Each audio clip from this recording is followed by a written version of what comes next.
লন্ডনের একটা ভার্সিটিতে আগুন লেগেছে। 10 থেকে 15 জন শিক্ষার্থী মারা গেছে, যাদের মধ্যে বাংলাদেশের কয়েকজন শিক্ষার্থীও রয়েছে। তাদের পরিচয় জানা যায়নি, তবে ধারণা করা হয়েছে যে এটা কোনো সন্ত্রাসীর কাজ হতে পারে। এদিকে কেউ কাউকে কান্না করে বলছে, সে আসবে, খুব তাড়াতাড়ি আসবে, এবং তার হাতেই তোর মৃত্যু হবে। এলডোরা, সে আসবে। কে আসবে রে মাস্টার? তোর আজরাইল আসবে। তোর মৃত্যুর পয়গাম নিয়ে সেই আজরাইল আসবে, কারণ তোর করুণ মৃত্যু আজরাইলের হাতেই হবে। তোকে তো না না, তোকে এত সহজে মারবো না। তুই যখন বলেছিস আমার আজরাইল আসবে, তাহলে দেখি আমায় মারার জন্য কোনো আজরাইল আসে কিনা। আমাকে মারতে হলে আজরাইলকে কয়েকশো বার মারতে হবে, আর এই বিশ্বে আমার চেয়ে বড় কোনো আজরাইল নাই। কর, অপেক্ষা কর।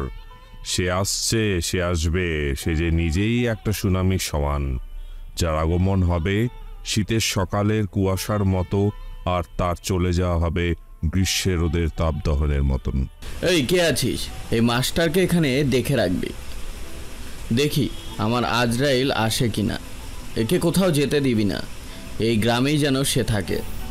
ঢাকা বাংলাদেশের রাজধানী। বাংলাদেশের সকল বিভাগের মাঝে ব্যস্ততম একটা এই ঢাকার বিভাগ। এখানে রয়েছে ভিন্ন ভিন্ন মানুষের বসবাস। এই শহরটা দিনের বেলা দেখতে যতটা না সুন্দর ও ব্যস্ততম, রাতের বেলায় এই শহরটা নির্জন ও হিংস্র হায়নার মতন ভয়ঙ্কর হয়ে ওঠে। বাংলাদেশের তথা বিশ্বের নাম্বার 1 অরিজিন কোম্পানি দাঁড়িয়ে আছে এখানে, যার ধ্বংস দেখার জন্য অনেকেই দাঁড়িয়ে আছে লাইন বেঁধে। এর মাঝে কয়েকজন উঠে পড়ে লেগেছে অরিজিন কোম্পানির সকল কর্ণধারকে মেরে ফেলতে। অবশ্য তার মাঝে অন্যতম হলো মাফিয়া কিং এলডোরা। এলডোরা হলো মাফিয়া জগতের বর্তমান থাস। যদিও 3 থেকে 4 বছর আগে মাফিয়া ওয়ার্ল্ডের এলডোরার কোনো রাজত্ব ছিল না, কারণ মাফিয়া ওয়ার্ল্ডের রাজত্ব ছিল মাফিয়া কিং প্রিন্সের। কিন্তু 7 বছর আগে কোনো এক অজানা কারণে মাফিয়া কিং প্রিন্স কোথাও চলে যায়, কেউ বলতে পারে না।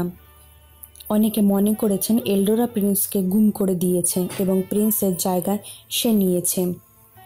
এলডোরা অরিজিন কোম্পানির শেয়ার, তার চাইতে তার লাভ হবে আন্ডারওয়ার্ল্ডে। এর জন্য সে প্রথমে এই কোম্পানির কর্ণধার ওসমান চৌধুরীকে হত্যা করেছে।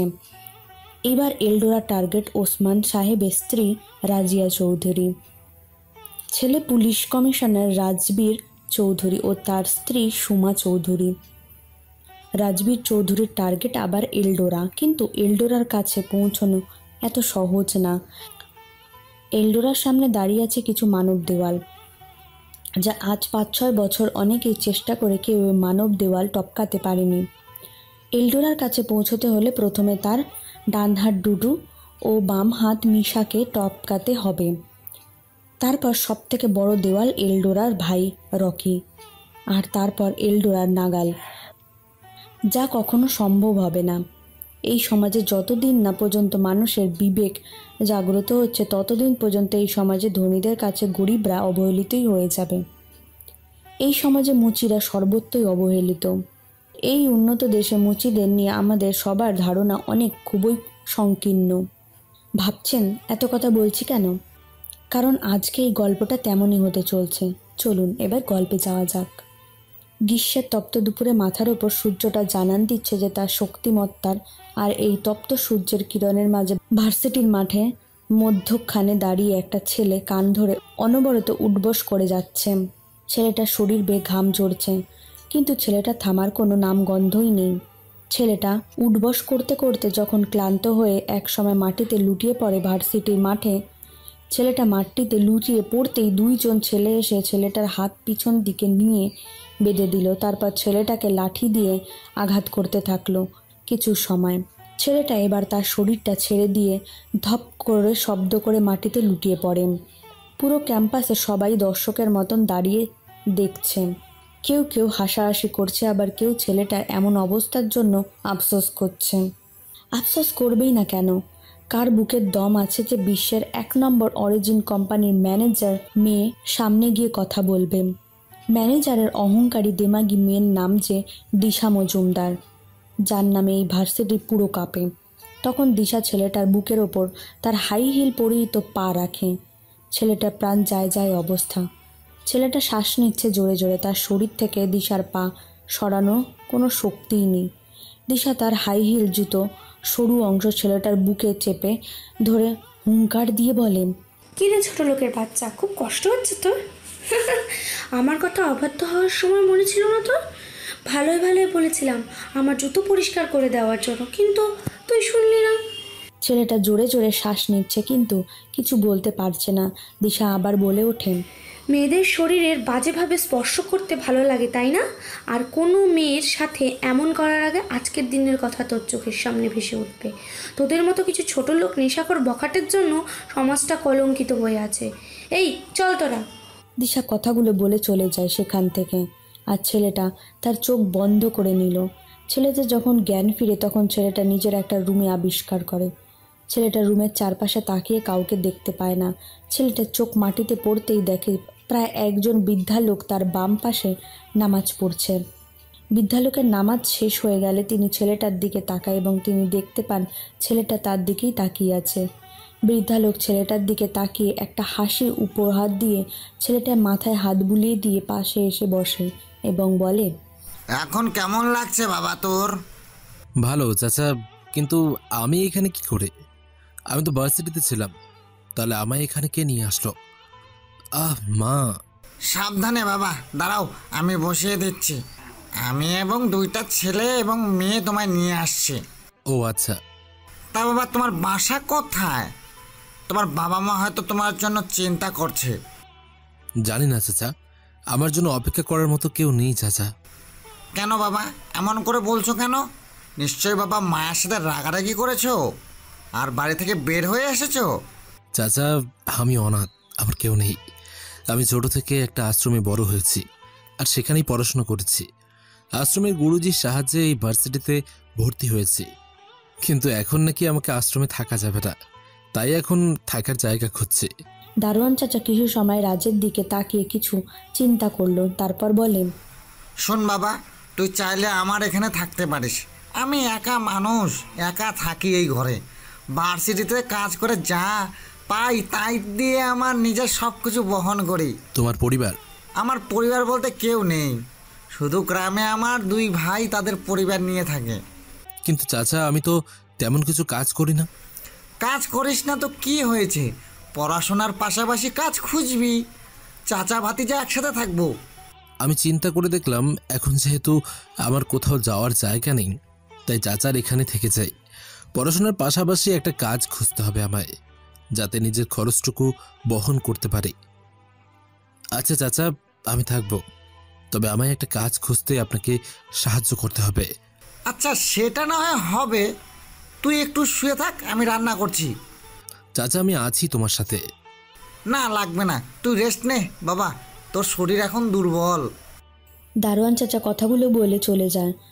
রাজ আশ্রমে কাটানো সময়গুলো মনে করতে লাগলো। এইদিকে রাজিয়া চৌধুরী তার ছেলেকে বলল, রাজীব, সব কিছু বাদ দিয়ে দে বাবা। আমরা ওর মতো শয়তানকে উচিত শিক্ষা দিতে পারবো না। তার চেয়ে বরং তুই পুলিশের চাকরি ছেড়ে দিয়ে কোম্পানিটা দেখ। আমার তো বয়স হয়েছে, আর বৌমা অফিস করে এসে বাচ্চাদের নিয়ে বসে পড়াতে।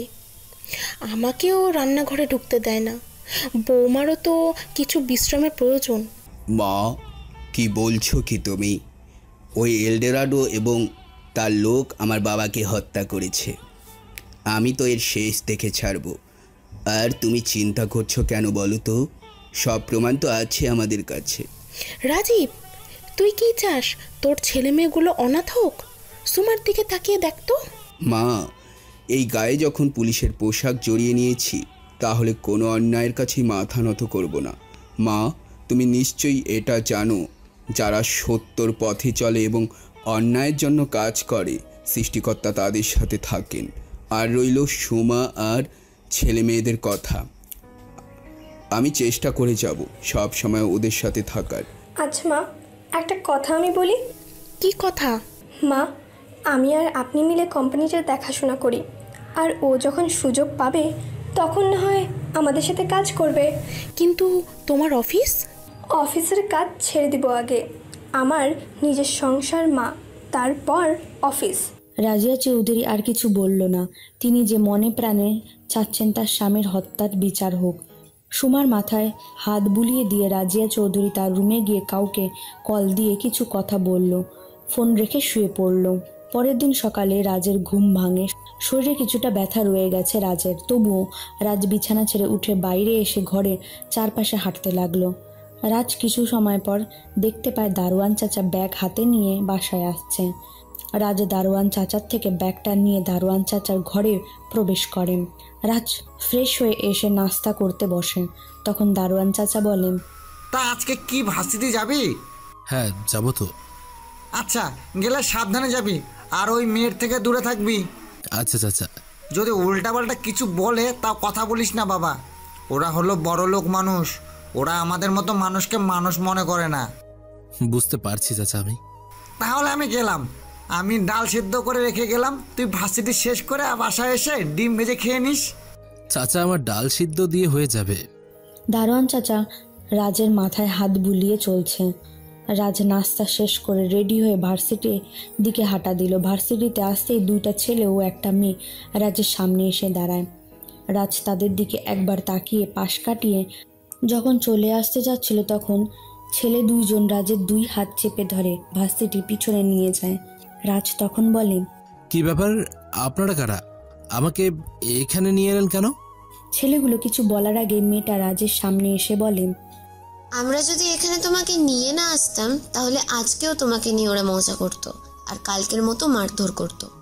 কিন্তু আজকে তো আমি ওদের সামনে যাইনি। যাওয়ার আগেই তো আমরা তোমাকে এখানে নিয়ে এলাম। আচ্ছা ধন্যবাদ আপনাদের, আসি, আমার ক্লাসে দেরি হয়ে যাচ্ছে। ক্লাসে তো আমরাও যাব, এখনো 15 মিনিট দেরি আছে। আমার জন্য ক্লাসে যাওয়াই মঙ্গল হবে। শোনো, তুমি আমাদের সাথে বসো, আমরা তোমার সাথেই পড়ি, একই ডিপার্টমেন্ট, একই সেমিস্টারে।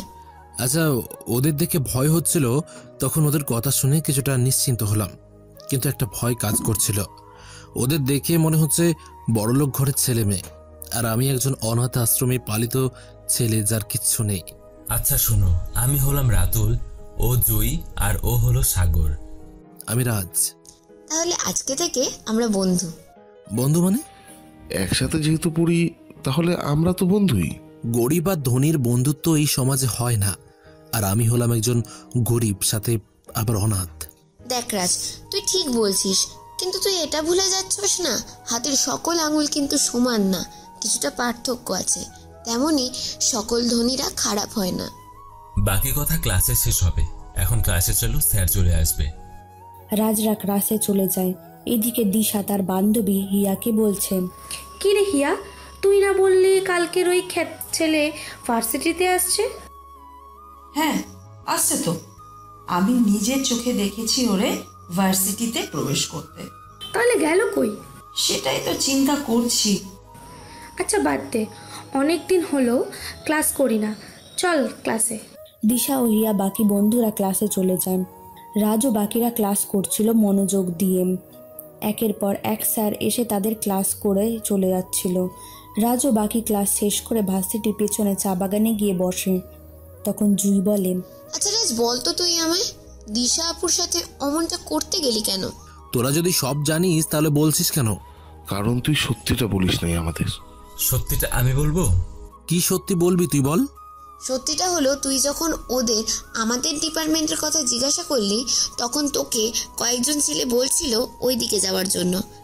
তুই যখন এই দিকে আসছিলি তখনই সেই ছেলেগুলো তোর পেছন পেছন আসে এবং দিশা আপুর ইশারা পেয়ে তোকে ল্যাং মারে, আর তুই দিশা আপুর শরীরের ওপর গিয়ে পড়িস। দুর্ভাগ্যবশত তোর পা গিয়ে দিশা আপুর পায়ের ওপর পড়ে। কি তাই তো? হ্যাঁ, তোরা জানলি কি করে? কারণ এটা হলো দিশা আপুদের কাজ। ওরা এই ভার্সিটির সরল সোজা ছেলেদের, বিশেষ করে গরিব ছেলেদের টার্গেট করে। কারণ ছেলেগুলো একে তো গরিব, তারপর গ্রাম থেকে শহরে এসছে, কিছুটা ভীতু প্রকৃতির হবে, তাই তারা তাদের টার্গেট করে, তারপর অনেক কৌশল অবলম্বন করে বিভিন্নভাবে র্যাগিং করে। সত্যি সেদিন আমরা তোর জন্য কিচ্ছু করতে পারিনি। দিশা আপুর সামনে বা দিশা আপুর সাথে কথা বলার অধিকার আমাদের নেই। বাদ দে এসব, এখন আমি গত কিছু ক্লাসের নোট দে, আমি তো গত ক্লাসগুলো মিস করেছি। আমি তো নোট করি নাই। জুই, তুই রাজকে নোটগুলো দিয়ে দে। আচ্ছা, আমি তো সাথে করে নিয়ে আসিনি, কালকে দিয়ে দেবো। রাজ, তুই কোথায় থাকিস আর তোর পরিবারের কে কে আছে? আমি আমাদের ভার্সিটির দারোয়ান চাচার বাসায় থাকি। চাচাই আমাকে ওর ওখানে থাকার জায়গা দিয়েছে। আমার পরিবার বলতে কেউ নেই, বলতে পারিস আমি একজন অনাথ। আমি সত্যি খুব দুঃখিত বন্ধু। আরে কিসের জন্য? না জেনে তোকে কষ্ট দিয়ে দিলাম। আরে কিসের কষ্ট ওর, আমরা আছি ওর সাথে, চিন্তা করিস না। শোন রাজ, দিশা আপুদের সামনে কখনো পড়বি না, সবসময় ওদের থেকে দূরে থাকবি। আচ্ছা চল এবার যাওয়া যাক। বাসায় যাবি মানে? আরে বেটা, আমাদের নজরুল ভাইয়ের সিঙ্গারা খাবি, চল। নজরুল ভাইয়ের সিঙ্গারা না খেয়ে আমরা বাসায় যাই না। হায় আল্লাহ, কিন্তু আমার কাছে তো তেমন টাকা নেই। এখন ওদের সাথে গেলে তো টাকা লাগবে, কিন্তু আমি এত টাকা পাবো কই? কি রে রাজ, কি হলো তোর? আসলে আমি বলছি কি, তোরা যা, আমি কালকে না হয় যাবো তোদের সাথে। কেন? আসলে তোরা তো বুঝতে পারছিস দিশা আপু আমি দেখলে কি করবে, তার চেয়ে আমি বাসায় চলে যাই, তোরা যা। আমরা থাকলে আপু তোর সাথে কিচ্ছু করবে না। আচ্ছা শোন না, কালকে যাব আমি তোদের বাসায়। এখন বাসায় গিয়ে আমায় কিছু কাজ করতে হবে, তাছাড়া আজকের পড়াগুলো শেষ করতে হবে। তো আমি গেলাম, কালকে কথা হবে। রাজ কথাগুলো বলে সেখান থেকে চলে যায় বাসায়। জুই, রাতুল আর সাগর চলে যায়। রাজ বাসায় গিয়ে ফ্রেশ হয়ে খাবার দাবার করে পড়তে বসে। বিকেলে দারোয়ান চাচা বাসায় এসে দেখতে পায় যে রাজ বসে পড়ছে। তখন দারোয়ান চাচা রাজের মাথায় হাত বুলিয়ে দিয়ে চলে যায় ভেতরে। সন্ধ্যায় রাজ আর দারোয়ান চাচা বসে কথা বলছিল, তখন একজন লোক এসে দারোয়ান চাচাকে ডাক দিল। দারোয়ান চাচা বাইরে চলে গেল। রাজ তখন দারোয়ান চাচার কথা শুনতে পায়। এখন তাহলে তুই কি করবি বলতো? ওপাশ থেকে কি বলছে সেটা শোনা যাচ্ছে না। তখন আবার দারোয়ান চাচা বলেন, আচ্ছা আমি দেখি কোনো ছেলে পাই কিনা। দারোয়ান চাচা ভিতরে এসে রাজের সাথে পুনরায় কথা বলা বলি শুরু করে। তখন রাজ বলেন, চাচা কে এসেছিল? আমার গ্রামের একটা ছেলে শফিক 2 বছর আগেই শহরে এসেছিল কাজের জন্য, কিন্তু কোনো কাজ পাচ্ছিল না। তারপর কোনো কাজ না পেয়ে মুচির কাজ শুরু করলো। এখন তার নিজের ছোট একটা দোকান আছে এবং এখনো মুচির কাজ করে। দোকানে থাকার পরও মুচির কাজ করে? হ্যাঁ, কারণ এই কাজ দিয়েই তো ওর ভাগ্য খুলেছিল। তা তোমার কাছে কেন এসেছিল? আমার কিছু টাকা ছিল তার কাছে, সেটা দিতে এসেছিল। ছেলেটা অনেক ভালো, কিন্তু তার দোকানে কাজের জন্য একজন লোক খুঁজছে। আগে যারা ছিল তারা সবাই তার অনুপস্থিতিতে ক্যাশ থেকে টাকা চুরি করে তাই বের করে দিয়েছে। চাচার কথা শুনে রাজের মুখে হাসি ফুটে ওঠে। তখন রাজ বলেন, চাচা তুমি তাহলে ওনার দোকানে আমার একটা কাজের ব্যবস্থা করে দাও। তুই এত পড়ালেখা করে মুচির কাজ করবি? জুতা বিক্রি করবি? কেন করব না চাচা, কাজ তো কাজই হয়। এই দুনিয়াতে কোনো কাজই কিন্তু ছোট নয়। চাচা তুমি ওনার সাথে কথা বলো। আচ্ছা বলবো, নে পড়তে বস, এখন বস। রাজ পড়তে বসে আর দারোয়ান চাচা চলে যায় রান্নাঘরে। রাজ ক্লাসের পড়া শেষ করে রাতের খাবার খেয়ে ঘুমিয়ে পড়ে। পরের দিন সকালে রাজ দারোয়ান চাচার সাথে বের হয়ে যায়। রাতুল, সাগর, জুই ক্লাসে প্রবেশ করে। বেশ অবাক হয়ে যায়। তিনজনেই এক দৃষ্টিতে সামনে তাকিয়ে আছে। তখন জুই বলেন, কি ব্যাপার রাজ, তুই এত সকালে ক্লাসে? ও তোরা এসে গেছিস? বাবা, তুই দেখি ক্লাসে বসে পড়ছিসও। আর সকালে পড়তে পারেনি তাই বসে পড়েছিলাম। বস না তোরা, বস। এত সকালে আসলি কেন তুই? তোর বাসা থেকে এখানে আসতে তো 10 মিনিট সময় লাগে। ভাই তোরা না বললি ওই কি যেন নাম? হ্যাঁ মনে পড়েছে, ওই দিশার সামনে যাতে না পড়ি তাই সকাল সকাল চলে এলাম। তাই বলে 1 ঘন্টা আগে চলে আসবি? আরে দিশা আপু ভার্সিটিতে আসে 10টার পরে। যাই হোক, ওনার সামনে তো আর পড়তে হবে না। তোরা তো সকালে চলে এলি। আমাদের একটা ক্লাস আছে তাই চলে এসেছে। ক্লাস? কি ক্লাস? আমরা শিহাব স্যারের কাছে সকালে ভার্সিটিতে প্রাইভেট পড়ি সকালে। ও আচ্ছা। যাক বাদ দে এসব, ক্লাসের অনেক সময় বাকি আছে, চল সবাই মিলে আড্ডা দিই। কিন্তু আমার তো কিছু পড়া বাকি আছে, তোরা আড্ডা দে, আমি পড়া শেষ করি। সাগর আর রাতুল রাজের থেকে বই নিয়ে বন্ধ করে আড্ডা দেওয়া শুরু করে। 4 জনে বসে আড্ডা দিচ্ছিল আর ক্লাসে স্টুডেন্টরা ও আসতে শুরু করলো। 40 মিনিট পর ক্লাসে স্যার চলে আসেন। সবাই মনোযোগ দিয়ে ক্লাস করছে আর এই দিকে দিশা ভার্সিটির অডিটোরিয়ামে বসে তার বন্ধুদের সাথে আড্ডা দিচ্ছিল। তখন দিশার বান্ধবী হিয়া এসে বলেন, দিশা, এবার তো বিতর্ক প্রতিযোগিতা চলে এলো, আর হয়তো কিছুদিন বাকি। তো কি হয়েছে? এবার আমরাও নাম দেবো এই প্রতিযোগিতায়। ও কাম অন হিয়া, তুই কি বলছিস এসব? আমার এসব দিয়ে কি হবে? আরে এবার যারা এই বিতর্ক প্রতিযোগিতায় অংশ নেবে আর যারা বিজয়ী হবে তাদের কানাডা যাওয়ার জন্য স্কলারশিপ দেওয়া হবে, সাথে তাদের বড় করে সম্মানিত করা হবে। মানে বুঝলাম না। এবারে প্রতিযোগিতা হবে আমাদের দেশের সকল ভার্সিটির মধ্যে। এখান থেকে যেই জয়ী হওয়া ভার্সিটি স্টুডেন্টদের কানাডা পড়ার সুযোগ দেওয়া হবে। তোর সমস্যা কি? দিশা, তুই একজন বিজনেসম্যান মাইন্ডে চিন্তা কর। আরে বর্তমানে কানাডায় তো। দিশা হিয়ার কথা শুনে কিছুটা সময় চিন্তা করে, হিয়ার দিকে তাকে একটা হাসি দিয়ে বলেন, তার জন্যই তো হিয়া তোকে এত ভালো লাগে, মন চাচ্ছে তোকে আমি একটা কিস করি। ছি ছি ছি, বলিস এসব? আয় দোস্ত আয়। নাটক করবি না, এখন কি করবি বল। কি করব মানে? আজকে তো একটাও মুরগি পেলাম না। মুরগি তো একটাই আছে কলেজে। আছে মানে? আরে সেদিনের ওই ছেলেটা। ছেলেটা কোথায়? ক্লাসে আছে, আমি খবর পেলাম একটু আগে। রাজরা ক্লাসে এসে ভার্সিটির পেছনে বাগানের দিকে যাচ্ছিল আর একজন আরেকজনকে না রকম কথা বলছিল আর মজা করছিল। রাত জুয়ের থেকে নোটটা নিয়ে দেখতে দেখতে ওদের পিছন পিছন আসছিল। তখনই রাজের ধাক্কা লাগে কারোর সাথে। রাতুল, সাগর আর জুই পিছনে তাকিয়ে দেখতে পায় রাজ আর একটা মেয়ে মাটিতে পড়ে আছে। রাতুল, সাগর আর জুই যখন রাজের পাশে গিয়ে রাজকে ধরে তুলে এবং জুই যখন মেয়েটাকে তুলতে যাবে তখন মেয়েটাকে মুখের দিকে তাকিয়ে বলে ওঠেন, দিশা আপু। হায় আল্লাহ, এটা কি হলো? নিশ্চয়ই বদমেজাজি মেয়েটা আবার 12টা বাজিয়ে দেবে। আল্লাহ আমায় রক্ষা করো। এ তো দেখছি আমার দিকে রাক্ষসী দৃষ্টিতে তাকিয়ে আছে। আল্লাহ আল্লাহ আমায় বাঁচিয়ে নাও এবার। আর কখনো এই মেয়ের সামনে পড়বো না আমি। জুয়ের মুখে দিশা আপু কথাটা শুনে রাতুল, সাগর আর রাজ সামনে তাকায়। সবাই কিছু বলতে চাপে তখনই, দিশা, এই দিশা, তুমি মাটিতে কেন? ওরে মারে, আমার কোমরটা বুঝে গেল রে। কিরে ভাই, তুই ধাক্কা খাওয়ার আর মানুষ পেলি না? কেমন করে নাটক করছে দেখছিস? সাথে আছে আরেক ডাইনি। আমায় যদি কেউ কোনো ক্ষমতা দিত তাহলে আমি সবার আগে ওই বদের হাড্ডি হিয়াকে খুন করে ফেলতাম, নয়তো ওর মাথার সব কটা চুল ছিঁড়ে ফেলতাম। দোস্ত, এবার কি হবে? আমি তো ফেসে গেলাম রে। চিন্তা করিস না, আমরা আছি তো, তোকে বাঁচিয়ে নেব। রাতুল, জুই যখন কথা বলছিল তখনই আবার হিয়া দিশাকে বলে ওঠে, তুই কি হাঁটতে পারিস না দিয়া? কতবার যে তোকে বলি চোখখান খোলা রেখে চলাচল করবি, কিন্তু তুই তো। আরে আমি তো আমার হাঁটছিলাম, তখনই এর সাথে ধাক্কা খেলাম আর মাটিতে পড়ে গেলাম। কোন ছেলেটার সাথে? এই যে দাঁড়িয়ে আছে, ছোট লোক খ্যাতটা। তুমি দিশাকে যেদিন মেরেছিলেন তাই না? বুঝতে পারছি, তুমি সেদিনের বদলা নেওয়ার জন্য দিশাকে ধাক্কা দিয়ে মাটিতে ফেলে দিয়েছ। কি? এই কি বলে এই মেয়ে?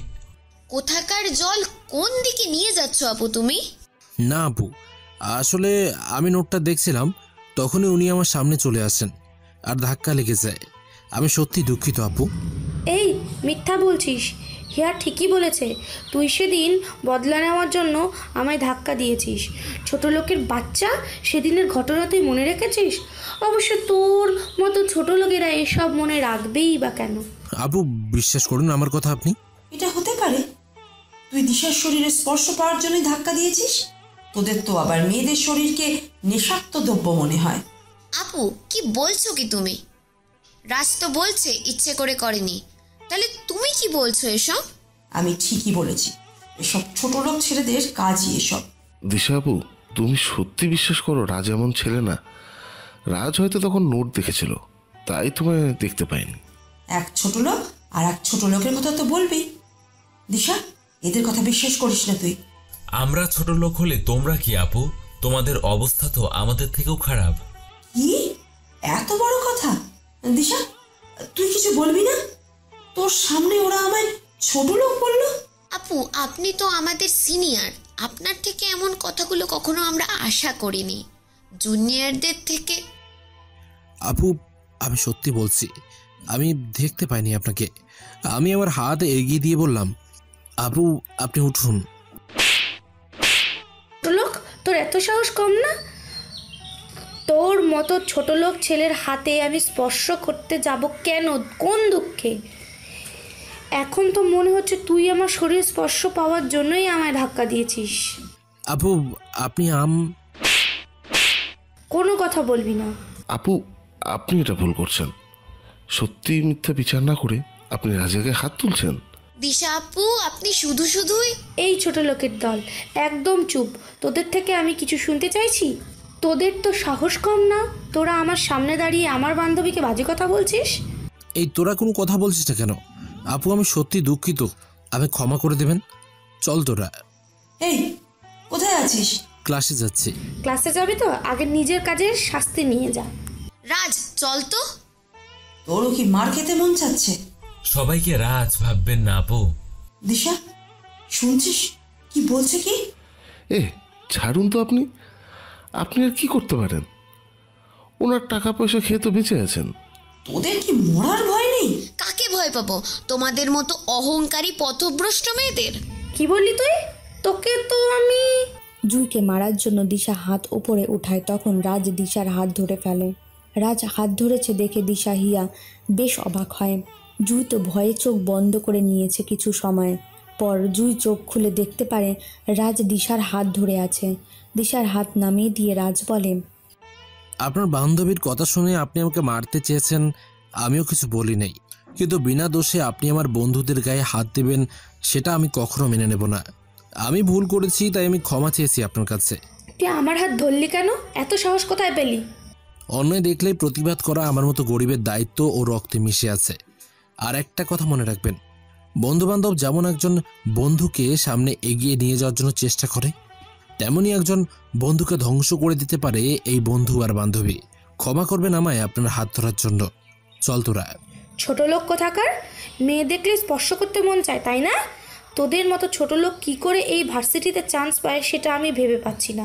দূর হ আমার সামনে থেকে ছোট লোক ফকির। যদি কখনো আমার চোখের সামনে পড়িস তাহলে তোর অবস্থা খারাপ করে ছেড়ে দেব। রাজরা চলে যায় সেখান থেকে, আর দিশা ও হিয়া চলে যায় তাদের আড্ডার স্থানে। সন্ধ্যাবেলা রাজ বাসায় বসে জুইয়ের করা নোটগুলো নিজের খাতায় নোট করছিল। তখনই দারোয়ান চাচা বাসায় আসে। দারোয়ান চাচাকে দেখে রাজ চাচাকে ফ্রেশ হতে বলে। চাচা খাবার বেড়ে রেখে আবার পড়তে বসেন। খাওয়া দাওয়া শেষ করে চাচা রাজের পাশে এসে বসে পড়ে আর বলে, কি করছিস বাবা? চাচা কিছু ক্লাস মিস করেছিলাম, সেগুলোর নোট জুইয়ের কাছ থেকে নিয়ে এসেছিলাম, ওইগুলোই করছি। আচ্ছা বাবা, কর মন দিয়ে। ওই দিন জুই, সাগর আর রাতুল ওই তোকে আমার এখানে নিয়ে এসেছিল। ও আচ্ছা। শোন বাবা, তোর জন্য একটা খুশির খবর আছে। কি চাচা? তোর কাজের ব্যবস্থা হয়ে গেছে। সত্যি চাচা? হ্যাঁ রে, আমি শফিকের সাথে কথা বলেছিলাম। শফিক বলেছে তোকে কালকে পাঠিয়ে দেওয়ার জন্য, আর তোকে মাসে 7,000 টাকা দিবে। চাচা সত্যি বলছো? হ্যাঁ রে বাবা, আমি শফিকের সাথে ভার্সিটির সকল কাজ শেষ করে গিয়ে কথা বলে আসলাম। চাচা তোমায় কি বলেছে ধন্যবাদ দেব সেটা বুঝতে পারছি না। ধন্যবাদ দিতে হবে না, ভালো করে পড়ালেখা কর, মানুষের মতো মানুষ হও, তাহলে আমার শান্তি। চাচা সেটা তো অবশ্যই, তোমায় কি বলেছে আমি ধন্যবাদ দেব সেটাই বুঝতে পারছি না। বললাম না তোকে গিয়ে পড়ালেখা করতে, তাহলে ধন্যবাদ দেবো ধন্যবাদ দেবো বারবার একই কথা বলছিস কেন? আরে চাচা, আমি যে কি খুশি হয়েছি সেটা তোমায় বলে বোঝাতে পারবো না। কি রে রাজ, কি হলো? চাচা হঠাৎ করে মাথায় প্রচুর ব্যথা করছে। তুই বিছানায় একটু শুয়ে পড়, তাহলে ভালো লাগবে। দারোয়ান চাচা রাজকে বিছানায় শুয়ে দিয়ে এবং চাচা ও রাজের পাশে বসে রইল। পরের দিন রাজের ঘুম ভাঙল। রাজ চোখ ঢলতে ঢলতে বিছানা থেকে নামলো। গিয়ে দেখতে পায় সে নামতে পারছে না, কি যেন তাকে বাধা দিচ্ছে। তখন রাজ ভালো করে সামনে তাকিয়ে দেখে পায়ে সে একটা বেডে শুয়ে আছে, আর বেডের চারপাশে স্ট্যান্ড লাগানো। রাত চারপাশে তাকিয়ে বুঝতে পারে এটা হাসপাতালে একটা কেবিন। তখন রুমে দারোয়ান চাচাকে আসতে দেখে বলে, চাচা আমি এখানে কেন? তুই তো তখন মাথা ব্যথা করছে বলে বিছানায় শুয়ে পড়লি। আমি কিছু সময় পর খাবার নিয়ে এসে তোকে ডাকলাম, কিন্তু তোর কোনো শব্দ পেলাম না। তোর চোখে মুখে জল ছিটিয়ে দিলাম, কিন্তু তবুও উঠলি না। আমি কোনো উপায় না পেয়ে তোকে হাসপাতালে নিয়ে আসি। আসলে হঠাৎ করে প্রচন্ড মাথা ব্যথা শুরু হয়, আর আমি চোখে অন্ধকার দেখছিলাম, আর তারপর কিছু বলতে পারি না। এখন কেমন লাগছে তোর? মাথা ব্যথা কি করছে এখনো? না চাচা, এখন ঠিক আছে আমি। তুই একটু রেস্ট নে, আমি আসছি। রাজ বসে বসে ভাবছে তার হঠাৎ করে এমন মাথা ব্যথা কেন হলো। দারোয়ান চাচাকে ব্যথা করছে না বলেও রাজের মাথায় কিছুটা তো ব্যথা করছেই। রাজ নিজের মাথায় নিজেই হালকা একটা ম্যাসাজ করে নিল। কিছু সময় পর রাজ দেখতে পায় রাতুল, সাগর আর জুই ও চলে আসছে। তখন রাতুল বলেন, কিরে, কেমন লাগছে তোর এখন? এই তো ভালো লাগছে। তোরা জানলে কি করে? দারোয়ান চাচার থেকে জানলাম। কালকে রাতেই আমরা এখানে এসেছিলাম, কিন্তু তখন তোর জ্ঞান ফেরেনি। কি নিয়ে তুই এত টেনশন করিস বলতো আমাদের? কিছু নিয়ে টেনশন করি না তো। কালকে ডাক্তার আমাদের বলেছে তুই কিছু টেনশন করিস, যার জন্য এমন হয়েছে। আরে ডাক্তার তো কত কিছুই বলবে। আমি হয়তো আন্দাজ করতে পারছি তুই কি নিয়ে টেনশন করছিস। কি নিয়ে? দিশাপুকে নিয়ে। কি ঠিক বললাম তো? আরে তুই দিশা আপুকে নিয়ে চিন্তা করছিলি? আরে না, চাচার সাথে কথা বলছিলাম, তখন হঠাৎ করে মাথাটা ঘুরে যায়, আর তারপর কিছু বলতে পারি না। আচ্ছা, একটু রেস্ট নে তুই। দুদিন পর রাজরা ভার্সিটিতে বসে আড্ডা দিচ্ছিল। তখনই ভার্সিটির গেট দিয়ে এক দামি গাড়ি প্রবেশ করে, তার পেছনে আরও 2টি গাড়ি। সবাই সেই দামি গাড়িটির দিকে তাকিয়ে রইল। কিছুক্ষণ পর সেই গাড়ি থেকে দিশা ও একজন বৃদ্ধা লোক বের হলো। তখন জুই বলেন, এই বদমেজাজি মেয়ে তার বাবাকে নিয়ে ভার্সিটিতে এলো কেন? কি জানি কেন এলো। কোনো কারণ তো আছেই, না হলে বাপ মেয়ে কখনো একসাথে আসতো না। তখন সবাই দেখতে পায় পেছনে গাড়ি থেকে 2টা ছেলেকে মাটিতে ফেলে দিল, আর ছেলেগুলোর শরীর থেকে রক্ত পড়ছে। তখন দিশার বাবা বলল, এই ভার্সিটির সবাই শোনো এবং দেখো, এই 2 ছেলে কালকে আমার মেয়ের সাথে ক্লাসে বাজে ব্যবহার করেছিল, আমার মেয়েকে নিয়ে হাসাহাসি করেছিল। আমার মেয়ের বিরুদ্ধে এরা ভার্সিটির নির্বাচন করতে চেয়েছিল, তাই এদের এমন হাল করেছি। যদি আমার মেয়ের বিরুদ্ধে কেউ কোনো কথা বলিস, তাহলে এদের থেকে তার অবস্থা ভয়াবহ হবে। ভার্সিটির সবাই মাথা নিচু করে নিল। ভার্সিটির স্যার ম্যাডামরা এসে কামরান মজুমদারকে ভার্সিটির অফিস রুমে যাওয়ার জন্য অনুরোধ করতে লাগলো। রাজরা সবাই সব কিছু দাঁড়িয়ে দেখছিল। তখন হিয়া কামরান মজুমদারের কানে কানে কিছু বলেন।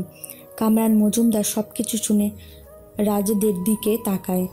কামরান মজুমদার রাজদের সামনে এসে বলেন, নাম কি তোর? রাজ। মেয়েদের সাথে ধাক্কা খাওয়ার অনেক শখ, তাই না? স্যার দেখুন, সেদিন যা হয়েছিল সেটা একটা অ্যাক্সিডেন্ট ছিল। অ্যাক্সিডেন্ট ছিল না, ইচ্ছাকৃত ছিল, সেটা আমি তোর থেকে জানতে চেয়েছি। কামরান মজুমদার থাপ্পড় খেয়ে রাজ মাটিতে পড়ে যায়। রাতুল, সাগর গিয়ে রাজকে মাটি থেকে তুলে দাঁড় করায়। জুই বলেন, আঙ্কেল, আপনি আমাদের কথা শুনেন একটিবার। চুপ, একদম চুপ। নিজের মেয়ের কথা শুনে চলে এসেছেন অন্যজনকে মারার জন্য। আচ্ছা, আপনি কি কখনো নিজের মেয়ের বলা কথাগুলো বিচার করে দেখেছেন যে আপনার মেয়ের বলা কথাগুলো সত্যি কিনা? আচ্ছা আঙ্কেল, আপনি যে আপনার মেয়ের কথাগুলো শুনে এই ছেলেগুলোকে মেরেছেন, তার আগে কি সত্যি মিথ্যা যাচাই বাছাই করে দেখেছেন? সত্যি কি আর মিথ্যা কি? হয়তো দেখেননি, কারণ আপনি একজন নম্বর 1 কোম্পানির ম্যানেজার। আপনার সাথে কে পাঙ্গা নিতে যাবে, তাই তো? যে ক্ষমতার দাপট দেখিয়ে আপনি সবাইকে অত্যাচার করছেন, সেই ক্ষমতা কিন্তু বেশি দিন টিকবে না। কি বললি তুই? ছোট লোকের বাচ্চা, যত বড় মুখ নয় তত বড় কথা বলিস। তোকে তো আমি... ওপরে কিন্তু একজন আছেন, তিনি কিন্তু সঠিক সময় তার বিচার করবেন। সাগর কথা শুনে কামরান মজুমদার রেগে সাগরকে মারার জন্য যখনই তার এগিয়ে আনবে, তখনই রাজ সামনে চলে আসে। থাপ্পড়টা রাজের গালেই পড়ে। থাপ্পড় খেয়ে রাজের ঠোঁট কেটে যায়। রাজ বলেন, দোষটা যেহেতু আমার, তাই আমায় মারুন, কিন্তু আবার বন্ধুদের গায়ে হাত দেবেন না। দেখেছেন আঙ্কেল কেমন করে আপনার মুখে মুখে তর্ক করে কথা বলছে? ছোট লোকের দল। আবু, অনেক কথাই আপনি বললেন, এখন আমি একটা কথা বলে আপনি শুনুন ভালো করে। ব্যবহারই হলো বংশের পরিচয়, এই কথাটা নিশ্চয় শুনেছেন আপনি। ছোট লোকের বাচ্চা, তোকে তো আমি... কে ছোট লোক আর কে বড় লোক সেটা এখানে সবাই দেখেছে। আর ম্যানেজার স্যার, আপনাকে একটা কথা বলি, শুধু টাকা পয়সা উপার্জন করে ছেলেমেয়েকে খরচ করতে দেওয়াকে বাবা বলে না। পারিবারিক শিক্ষা দেওয়াটাই হলো একজন বাবার আসল কাজ। একজন মানুষ যেমনই হোক না কেন, তাকে তার প্রাপ্য সম্মান দেওয়া উচিত।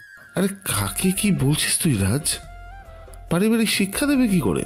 এরা তো দিতে পারে কেমন করে টাকা উপার্জন করতে হয়, মানুষের সাথে কেমন করে খারাপ ব্যবহার করতে হয়। সাগরের কথা শুনে কামরান মজুমদার রেগে যায়। তখন সাগরের সামনে এসে সাগরকে মারতে যাবে, তখনই রাজ কামরান মজুমদারের হাত ধরে ফেলে আর বলে, একটু আগেই তো বললাম আমার বন্ধুদের গায়ে বিনা অপরাধে আপনি হাত তুলতে পারবেন না, এবার আপনি আসতে পারেন, চল তোরা। রাজ সবাইকে নিয়ে সেখান থেকে ভার্সিটি থেকে বের হয়ে যায়। রাজ সবাইকে বিদায় দিয়ে বাসে চলে আসে। রাজ খাওয়া দাওয়া শেষ করে শফিকের দোকানে চলে যায়। রাজ সেখানে গিয়ে শফিকের সাথে কথা বলে, দারোয়ান চাচার কথা বলে। তখন শফিক বলে, ও আচ্ছা, তাহলে তুমি সেই যার কথা চাচা আমায় বলেছিল? জি আমি। আচ্ছা, তোমাকে আমার সাথে কয়েকদিন জুতো সেলাইয়ের কাজ করতে হবে, আর আমার অবর্তমানে দোকানের বেচা কেনাও দেখতে হবে। আচ্ছা, আমার সমস্যা নেই ভাই, আমি শুধু একটু সেলাইয়ের কাজটা দেখিয়ে দেবেন, তাহলেই আমি করে নেব। আচ্ছা, তুমি বসো, আমি তোমায় দেখিয়ে দিচ্ছি। তারপর শফিক রাজকে দেখিয়ে দিতে লাগলো জুতো সেলাই কিভাবে করতে হয়। রাজও চেষ্টা করতে লাগলো শফিকের দেখানোর মতন কাজ করতে। এইদিকে হিয়া আর দিশা কথা বলছেন। দেখেছিস দিশা, ছেলেটা কেমন করে আঙ্কেলকে সবার সামনে অপমান করে গেল? দেখছি, ছেলেটাকে তার শাস্তি ভোগ করাতে হবে চরমভাবে। এই ছেলেটাকে তার চরমের শিক্ষা দিতে হবে। কি করা যায় বলতো? চিন্তা করতে হবে রে, আজকে আসি আমি। হিয়া কথাগুলো বলে চলে যায় সেখান থেকে। এদিকে রাজ ও শফিকের সাথে কাজ করে, তবু কিছুটা সমস্যা হচ্ছিল রাজ যেহেতু নতুন তাই। রাত 8টার দিকে শফিক রাজকে বলেন, রাজ, এই নে 50 টাকা, আর আজকে তোকে কাজ করতে হবে না, তুই বাসায় চলে যা। কেন, আমি কি কাজ করতে পারিনি? আরে না না, তুই তো কাজ করেছিস, কিন্তু ঘড়িতে তো 8টা বাজে, তোর ডিউটি শেষ, তাই বললাম। ও আচ্ছা, কালকে একটু তাড়াতাড়ি চলে আসিস, কালকে তো বৃহস্পতিবার, একটু দোকানে ভিড় বেশি হবে। আচ্ছা ভাই। রাজ দোকান থেকে বাসায় চলে আসে। বাসায় এসে ফ্রেশ হয়ে রাজ পড়তে বসে। পড়া শেষ করে রাজ আরও দারোয়ানের চাচার একসাথে রাতের খাবার খেতে বসে। তখন দারোয়ান চাচা বলেন, আজকে ভার্সিটিতে তোদের নিয়ে সবাই কথা বলছে। কি কথা বলছে চাচা? এই তোরা বন্ধুরা মিলে ওদের সামনে দাঁড়িয়ে কথা বলেছিস? তবে একটা কথা মাথায় রাখিস বাবা, ওরা কিন্তু বড় লোক, ওরা যে কোনো সময় কিছু করতে পারে তোর সাথে। চাচা, আমি এসব চিন্তা করি না, আমার সাথে কখন কি হবে সেটা উপরের সৃষ্টিকর্তা আগে থেকে ঠিক করে রেখেছেন। তারপরও বাবা সাবধানে থাকিস। আচ্ছা চাচা। রাতের খাবার খেয়ে রাজ আর দারোয়ান চাচা ঘুমিয়ে পড়ে। পরের দিন সকালে রাজ ঘুম থেকে উঠে পড়তে বসে এবং দারোয়ান চাচা ঘুম থেকে উঠে পড়তে রাজ আর দারোয়ান চাচা মিলে নাস্তা করে দুজনেই ভার্সিটির দিকে হাঁটা দিল। দারোয়ান চাচা চলে যান গেটের কাছে আর রাজ চলে যায় ভিতরে। কিছুটা সামনে আসতেই রাজের দেখা যায় জুইয়ের সাথে। তারপর চারজন কিছুটা কথা বলে চলে যায় ক্লাসের দিকে। এদিকে রাজিয়া চৌধুরী বাসায় বসে অফিসের সকল ফাইল চেক করছিল। তখনই বাসায় বেল বেজে উঠল। রাজিয়া চৌধুরী ফাইলগুলো রেখে দরজা খোলে। সামনে তাকিয়ে তিনি বেশ অবাক হয়ে যান। তখন তিনি বলেন, সুপ্তি বড় মা। সুপ্তি বর্মা বলে রাজিয়া চৌধুরীকে জড়িয়ে ধরে। রাজিয়া চৌধুরী ও সুপ্তিকে জড়িয়ে ধরে। সুপ্তিকে নিয়ে ভেতরে চলে যান রাজিয়া চৌধুরী। তারপর বাসার সবাইকে ডাক দিল।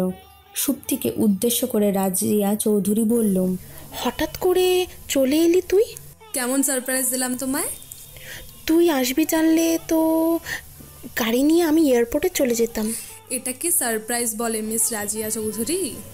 ফাজিল। আরে ডাক্তার ম্যাডাম যে।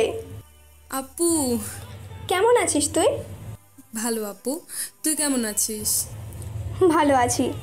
তোদের জন্য একটা খুশির খবর আছে। কি সেটা? কি খুশির কথা রে মা? এখন থেকে আমি তোমাদের শহরের এবি হাসপাতালে সিনিয়র ডক্টর হিসেবে জয়েন করছি। কি বলছিস তুই? আমি তো বিশ্বাস করতেই পারছি না। সবই সৃষ্টিকর্তার ইচ্ছে। ভালো হয়েছে, এখন থেকে আমরা ফ্রিতে চিকিৎসা নিতে পারবো। আজকে যদি মা বেঁচে থাকতেন তাহলে এই খুশির সংবাদটা শুনে কত খুশি হতেন। কান্না করছিস কেন আপু? মা বাবা তো উপর থেকে আমাদের দেখছে, তারাও হয়তো খুশি হয়েছে। হয়েছে দুই বোনের কথা বলা। তাহলে এবার যাও, একজন রান্নাঘরে আর একজন ফ্রেশ হয়ে নাও। রাজিয়া চৌধুরীর কথা শুনে সুমিও ও সুপ্তি দুজনেই চলে যায়। রাজিয়া চৌধুরী তার ফোনে হাত দিয়ে কাউকে কল দিল। মামা কি খবর? উপাস থেকে কি বলছে শোনা যাচ্ছে না। তখন আবার রাজিয়া চৌধুরী বলে, এই তো মামা, আছি ভালো। না না মামা, আমরা সবাই ভালো আছি। উপাস থেকে কি বলছে শোনা যাচ্ছে না। তখন আবার রাজিয়া চৌধুরী বলে, মামা কতদিন হলো তোমায় দেখি না, তুমি আসবে না আমায় দেখতে? উপাস থেকে কি বলছে শোনা যাচ্ছে না। তখন আবার রাজিয়া চৌধুরী বলে, মামা পুরাতন কথাগুলো আমি মনে করতে চাই না। আচ্ছা মামা, আমি রাখছি। রাজিয়া চৌধুরী ফোন কেটে একটা দীর্ঘশ্বাস ছেড়ে ফাইলগুলো নিয়ে আবার দেখা শুরু করতে লাগলো। এদিকে রাজরাও ক্লাসে শেষ করে কিছু সময় আড্ডা দিয়ে বাসায় চলে যায়। এভাবে চলে যায় 10 দিন। এই 10 দিন রাজ এখন জুতো সেলাইয়ের কাজ প্রায় শিখে গেছে। দিশা হিয়া মিলে যখনই সুযোগ পেয়েছে রাজকে অপমান করছে, গায়ে হাত দিয়েছে। রাজ আজকে ভার্সিটিতে না গিয়ে দারোয়ান দোকানে বসে জুতো সেলাইয়ের কাজ করছিল, কারণ আজকে শফিক ভাই একটা কাজে তার গ্রামে গিয়েছে। তখনই রাজের জুতো সেলাই বক্সের সামনে 2টা পা দেখতে পায়। রাজ সামনে তাকিয়ে বেশ অবাক হয়ে যায়। রাজ কিছু বলতে যাবে, তখনই হিয়া বলে, জুতোগুলো একটু পালিশ করে দে তো। কিরে, শুনতে পারিস নি? এখানে হবে না। চিন্তা করিস না, তোকে অনেক টাকা দিব। নে তাড়াতাড়ি শুরু কর। আমার কোনো টাকার দরকার নেই, আপনারা আসতে পারেন। মুচির বাচ্চা মুচি, তোর সাহস কম না, তুই আমাদের মুখের উপর কথা বলিস? দেখছিস দিশা কেমন করে তাকিয়ে আছে, মনে হচ্ছে তোকে এখনই গিলে খাবে। কি রে, কথা কানে যায় না তোর? আচ্ছা আপনাদের সমস্যা কি? কথা কানে যায় না তোর? তোর মানে? ছোট লোকের বাচ্চা, তোর তো সাহস কম না। আর একটা কথা বললে থাপড়ে তোর গাল লাল করে দেব, যা এখান থেকে। রাজের কথা শুনে হিয়া আর দিশা রেগে সেখান থেকে চলে আসে। দিশা যখন গাড়িতে উঠতে যাবে তখন দিশা কিছু একটা ভেবে দাঁড়িয়ে যায়। তখন হিয়া বলে, কি হলো, দাঁড়িয়ে পড়লি কেন? অনেক দিন হলো এই বাজারে কোনো দোকানে ভাঙাচুরা করা হয়নি, তাই ভাবছি আজকে করব। ও তাহলে দেরি করছিস কেন? হ্যালো, কোথায় তোরা? 10 মিনিটের ভেতরে বাজারে চলে আয়। কিছু সময় পর কয়েকটা বাইক এসে দিশার সামনে থামে। তখন দিশা ছেলেগুলোকে নিয়ে রাজের সামনে যায়। রাজ তার কাজ করছিল। তখন আবার হিয়া বলে, কি রে, তুই তো আমাদের কথা শুনলি না, এবার তোর কি হবে? আবার এই তোর দেখছিস কি? দিশার কথা শুনে ছেলেগুলো রাজকে দোকান থেকে বের করে দেয়, এনে মারতে শুরু করে। কেউ রাজের বুকে লাথি মারছিল, কেউ আবার রাজের পিঠে। আর 2জন ছেলে দোকানের সব মাল সব কিছু ফেলে দিতে লাগলো। রাজ তখন বুঝতে পারল না এরা কেন এরকম করছে। তখন রাজ বলে, আচ্ছা আমি দিচ্ছি পালিশ করে, তবুও আপনারা এমনটা করবেন না প্লিজ। তখন আমাদের কথা শুনলি না, এখন কেন? প্লিজ আমি আপনাদের পায়ে পড়ি, আপনারা এমনটা করবেন না, তাহলে যে আমার অনেক বড় ক্ষতি হয়ে যাবে। আমি এখনই দিচ্ছি আপনাদের জুতো পালিশ করে। এই থাম তোরা। ঋষা তার হাই হিল পরিহিত পা রাজের হাঁটুর ওপরে চাপ দিয়ে রেখে বলে, দে তাড়াতাড়ি। রাজ কোনো কথা না বলে দিশার জুতো পালিশ করে দিল। তারপর হিয়ার জুতোও পালিশ করে দিল। তারপর দিশা তার ব্যাগ থেকে 500 টাকার একটি নোট রাজের মুখে ছুঁড়ে দিয়ে তার লোক নিয়ে চলে যান। এত সময় সব কিছু বাজারের সবাই দাঁড়িয়ে দেখছিল, কেউ কোনো কথা বলেনি। রাজ মাটি থেকে উঠে দোকানের সব কিছু আবার গুছানো শুরু করলো। রাজ তার কাজ শেষ করে দোকান বন্ধ করে বাসায় চলে যায়। রাজকে দেখে দারোয়ান চাচা রাজের দিকে এগিয়ে আসে। রাজকে ধরে নিয়ে একটা চেয়ারে বসিয়ে দিয়ে বলল, কিরে বাবা, তোর এমন অবস্থা কেন? চাচা একটু পানি দেবে? হ্যাঁ দিচ্ছি। রাজ পানি খেয়ে দারোয়ান চাচার দিকে তাকায়। তখন দারোয়ান চাচা বলেন, বল তোর এমনটা হলো কি করে? আজকে বাজারে ওদের কথা শুনলি না কেন? বাজারে সবার সামনে তোকে মারলো, কিন্তু বাজারে কেউ এগিয়ে আসলো না। এটাই আমাদের বাংলাদেশ। এই দেশে গরিবদের কোনো দাম নেই রে রাজ। সবাই অবহেলা করে, আঘাত করে, অপমান করে, বিনা কারণে তোকে মারবে, কিন্তু প্রতিবাদ করতে গেলেই আরও মার খাবি। আচ্ছা চাচা, ওদের কি বিবেক নেই? আমরা তো মানুষ, গরিব বলে কি আমরা অন্য কোনো গ্রহের? বাবারে, বড়লোক জাতি কুকুরের মতো, প্রকৃত মানুষের মতো নয়। যতক্ষণ না তুই প্রতিবাদী রাগী হবি না, ততক্ষণ পর্যন্ত তারা তোকে আঘাত করবে, কামড় দেবে। প্রতিবাদী ও রাগী হতে পারলে এবং ওদের সমান হতে পারলে কখনোই তোকে কামড়ানো যাবে না। গরিবের নম্রতা এবং কষ্টে থাকাকে সম্মান করে না এই সমাজ। আচ্ছা চাচা, আমরা গরিব হয়ে জন্মগ্রহণ করেছি, এটা কি আমাদের দোষ? তাহলে বিধাতার সৃষ্টি মানুষদের মাঝে আমাদের কেন গরিব করেছেন? আমাদেরকেও কেন বড়লোক পরিবারে পাঠাতে পারলেন না? আজকে গরিব বলে সবার অবহেলা, আঘাত সহ্য করতে হচ্ছে আমাকে। আমি কোনো দোষ না করেও আমি শাস্তি পাচ্ছি। রাজ কথাগুলো বলে কান্না করে দিল। তখন দারোয়ান চাচা ও রাজকে জড়িয়ে ধরে, নিজের চোখের জল মুছে নিল। দারোয়ান চাচা বলেন, দরিদ্রতায় কোনো লজ্জা নেই রে বাবা। লজ্জা তো ওই বড়লোকদের নেই যারা এই গরিবদের ছাড়া চলতে পারে না। আসলে বইয়ে একটা কথা পড়েছিলাম, আজকে সেটাই সত্য হলো। দরিদ্রের কোনো সমাজ নেই, দরিদ্রের কোনো ধর্ম নেই, দরিদ্রের কোনো জীবন নীতি বলতে কিচ্ছু নেই। তাদের একটাই পরিচয় আছে, আর সেটা হলো তারা সর্বহারা।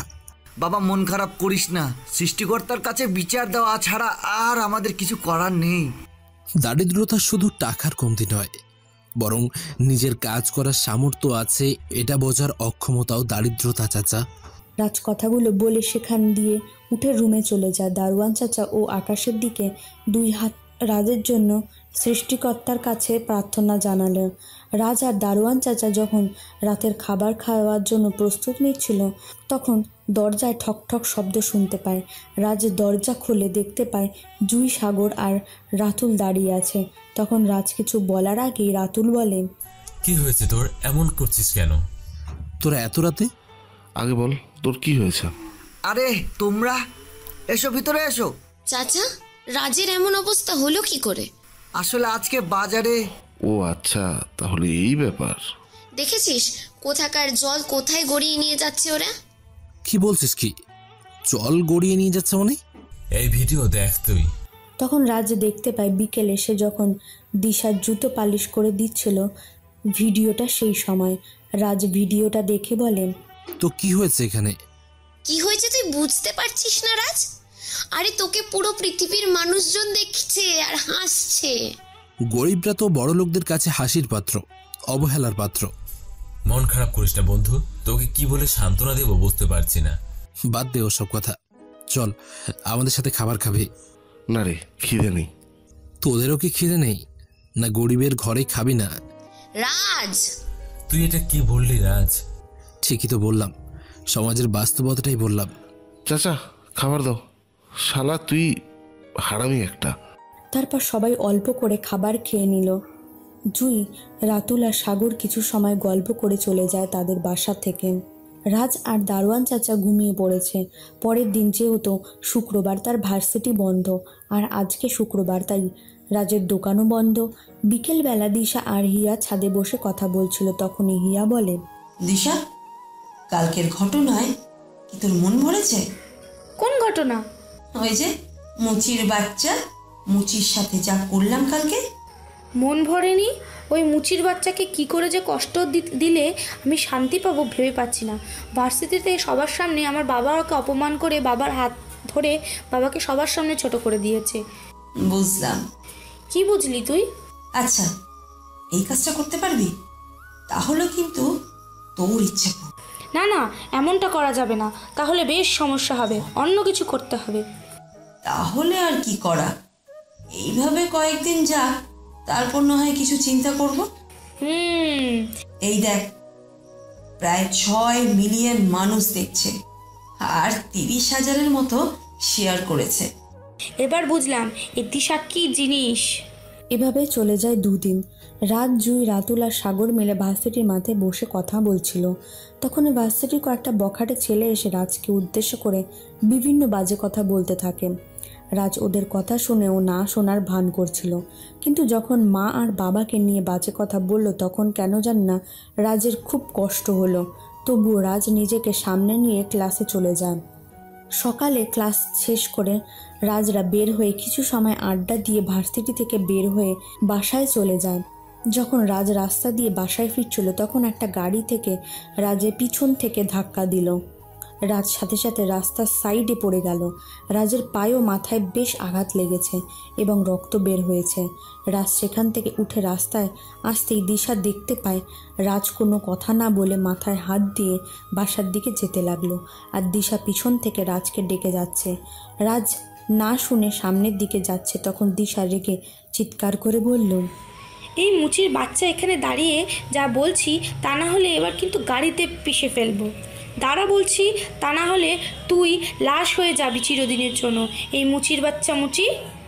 আমি এই কথা শুনে আর এক পা না গিয়ে সেই জায়গায় দাঁড়িয়ে রইলাম। তখন ওই দিশা মেয়েটা আমার সামনে এসে বলে, তোকে ডাকলাম, তুই না শুনলে এড়িয়ে চলে গেলি। আপনি আমায় ডাকেননি তাই আমি দাঁড়াইনি, আমি ডাকলে আমি অবশ্যই দাঁড়াতাম। বাহ বাহ, তুই দেখছি ভালোই কথা বলতে পারিস। এটা তো সৃষ্টিকর্তা প্রদত্ত, সৃষ্টিকর্তা মুখ দিয়েছেন কথা বলার জন্য। ও আচ্ছা, এত কিছুর পর তো শিক্ষা হচ্ছে না। কিছু বলার থাকলে বলুন, না হলে গেলাম, এমনি মাথা ব্যথা করছে। এই তুই একটা ছোট লোক, মুচি হয়েও এত অ্যাটিটিউড কিসের তোর? এটা অ্যাটিটিউড না, এটা হলো সময়ের মূল্য দেওয়া। কি বললি তুই আমায়? কি বলেছি সেটা বোঝার ক্ষমতা যদি একজন ম্যানেজারের মেন না থাকে তাহলে সে তো। এই এই ছোট লোকের বাচ্চা, তোকে আমি। ফালতু মেয়ে কথাকার। রাজ একটা জায়গায় গিয়ে বসে তার ফোন বের করে কল দিতে লাগলো রাতুলকে। হ্যালো, কোথায় তোরা? আমরা আমাদের বাসার কাছেই আছি। কেন, কি হয়েছে? একটু ভার্সিটির মোড়ে আসতে পারবি? কি হয়েছে তোর? তোরা একটু আয় তাড়াতাড়ি প্লিজ। Raj, hello. কিরে, কি হয়েছে? রাজ বলল ভার্সিটির মোড়ে যাওয়ার জন্য। হঠাৎ করে ভার্সিটির মোড়ে বললো কেন? সেটা তো গেলেই জানতে পারবো। তারপর তিনজনে ভার্সিটির মোড়ের দিকে হাঁটা দিল। কিছু সময় পর দেখতে পেল রাজ একটা জায়গায় বসে আছে। রাজের মাথা দিয়ে রক্ত পড়ছে। তিনজনে দৌড়ে রাজের কাছে যায় এবং রাজকে জিজ্ঞাসা করে কি হয়েছে। তখন রাজ বলে, আমায় একটু দৌড়ে বাসায় নিয়ে যাবি? তোর এই অবস্থা হলো কি করে? মাথা দিয়ে রক্ত পড়ছে, কাপড়ে ময়লা লেগে আছে। রাস্তা দিয়ে যাচ্ছিলাম তখনই একটা মেয়ে এসে পেছন থেকে ধাক্কা দিয়ে চলে যায়। এটা কি করলি তুই? তুই রাজকে মারলি কেন? দেখছিস না রাজের শরীর থেকে রক্ত পড়ছে, তারপর তুই আবার মারছিস ওকে? মিথ্যে বলছিস কেন রাজ? একটা গাড়ি তোকে কোনো কারণ ছাড়াই ধাক্কা দিয়ে চলে যাবে? গাড়িওয়ালাদের কোনো কাজ নেই যে তোকে এসে মেরে যাবে? তোকে দিশা ও হিয়া মেরেছে, তাই তো? কিরে, কথা বলছিস না যে? এটা তো চিন্তা করি নাই আমরা। রাজ জুই যা বললো সেটা কি সত্যি? তুই ওই মেয়ের গালে কষে 2টা থাপ্পড় বসিয়ে দিতে পারলি না? আরে গাধা, বুঝতে পারছিস না কেন তুই? ওরা তোকে সহজ সরল পেয়ে আঘাত করে যাচ্ছে। এবার আমাদের কিছু একটা করতে হবে দেখছে। হ্যাঁ রে, বরাবর রাজকে আঘাত করে যাচ্ছে। আমরা কেন কিছু করতে যাব? রাজ নিজের বদলা নিজেই নেবে। তোরা আমায় নিয়ে যাবি নাকি কথা বলবি? তারপর রাজকে নিয়ে তিনজন একটা ফার্মেসিতে যায়। সেখানে থেকে রাজের মাথায় ব্যান্ডেজ ও কিছু মেডিসিন নিয়ে রাজকে বাসায় নিয়ে যায় আর দারোয়ান চাচাকে সব কিছু বলে। তিনজনে চলে আসে। এদিকে রাজিয়া চৌধুরী ফোনে কামরান মজুমদারকে বলছেন, কামরান সাহেব, আমি তো সব ফাইলে দেখলাম, কিন্তু কোনো ফাইলে তো হিসাব ঠিকঠাক পাচ্ছি না। ম্যাডাম, আমি তো দেখলাম সব কিছু ঠিক আছে। আমি আমাদের অ্যাকাউন্টের সকল ডকুমেন্টস দিলাম তো ফাইলের মধ্যে। কিন্তু খরচের ফাইলে তো সব কিছু উল্টো দেখছি। আপনি না বলেছিলেন আমাদের কোম্পানির 50% লাভ হয়েছে, কিন্তু ফাইলে তো দেখছি আমাদের কোম্পানির লাভ 25%। ম্যাডাম, আমি দেখছি, আপনি চিন্তা করবেন না। আমি খুব তাড়াতাড়ি সিলেটে আসছি, আপনি সকল কিছু রেডি করে রাখুন। ম্যাডাম। রাজিয়া চৌধুরী ফোনটা কেটে দিল আর কামরান মজুমদার রেগে ফোনটা মাটিতে ছুঁড়ে মারে। পরের দিন রাজ তাদের ক্লাস শেষ করে বের হয়েছে ক্লাসরুম থেকে। তখনই রাজ বলেন, কিরে, কি হয়েছে ওখানে? এত লোক কেন? আর একটা বাচ্চার কান্নার আওয়াজ পাচ্ছি। হ্যাঁ তাই তো, চল গিয়ে দেখি। তারপর রাজরা সেখানে গিয়ে দেখতে পায় একটা ছেলে ও দিশা, হিয়া ও তার বন্ধুরা দাঁড়িয়ে আছে। রাজ ছেলেটার দিকে তাকিয়ে দেখতে পায় ছেলেটার বয়স 8 থেকে 10 বছর হবে। দিশা একটা ছোট্ট লাঠির হাতে নিয়ে ছেলেটাকে বলছেন, এই ফকিন্নির বাচ্চা, তুই আমার গাড়িতে এসে দাগ দিয়েছিস, জানিস এই গাড়ির দাম কত? বাচ্চাটার দিকে আমি তাকালাম, দেখলাম বাচ্চাটার ঠোঁট দিয়ে রক্ত পড়ছে। আর ছেলেটা কান্না করছে। আমার আর বুঝতে বাকি রইল না দিশা ও হিয়া দুইজনে মিলে যে বাচ্চা ছেলেটাকে তাদের হাতে থাকা লাঠি দিয়ে আঘাত করেছে। এটা দেখে তো মেজাজ পুরো খারাপ হয়ে গেল। ছেলেটার চেহারা দেখে অনেক মায়া হলো। কি নিষ্পাপ চেহারা! বাচ্চা ছেলেটার উপর এমন নির্মমতা করেছে দেখে আমার মাথা গরম হয়ে গেছে। আমি একবার তাকালাম সবার দিকে। সবাই এখানে বসে তামাশা উপভোগ করছে। তখন দিশা এগিয়ে এসে বলে, এই ফকিন্নির বাচ্চা কান্না করবি না। তোর এই কান্না দেখে আমি গলে যাব মনে করছিস? দেখ, এই বয়সে ছোট লোক মা বাবা কেন নাটক শিখিয়ে দিয়েছে, কিছু বলার আগেই কান্না করে দিল। এরা কি মানুষ? একটা বাচ্চার সামনে লাঠি হাতে দাঁড়িয়ে আছে আর কি সব বলছে। আরে এদেরকে আমার তো গরম পানিতে মারতে ইচ্ছা করে। দেখ ছেলেটার দিকে তাকিয়ে, ছেলেটাকে দেখে বড্ড মায়া হচ্ছে রে। হিয়া ধমক খেয়ে ছেলেটা দুজনের পা ধরে বলে, তার কোমল স্বরে কান্না করে বলে, আপা আমার ভুল হয়ে গেছে, মাফ করে দেন। আসলে গাড়িটা অনেক সুন্দর দেখতে, তাই আমি। ছোট লোকের বাচ্চা, তুই আমার শরীর টাচ করলি কেন? আমার শরীরটা নোংরা করে দিল। তোকে তো আমি। এই বলে হিয়া যখন ছেলেটার উপর হাত তুলবে তখন রাজ হিয়ার হাত ধরে আর জুই, সাগর আর রাতুল বাচ্চাটাকে নিয়ে আসে তাদের কাছে। তখন রাজ বলে, ঠাস ঠাস ঠাস করে 4টা থাপ্পড় দিলাম দুজনের গালে। থাপ্পড়ের টাল সামলাতে না পেরে হিয়া ও দিশা মাটিতে পড়ে যায়।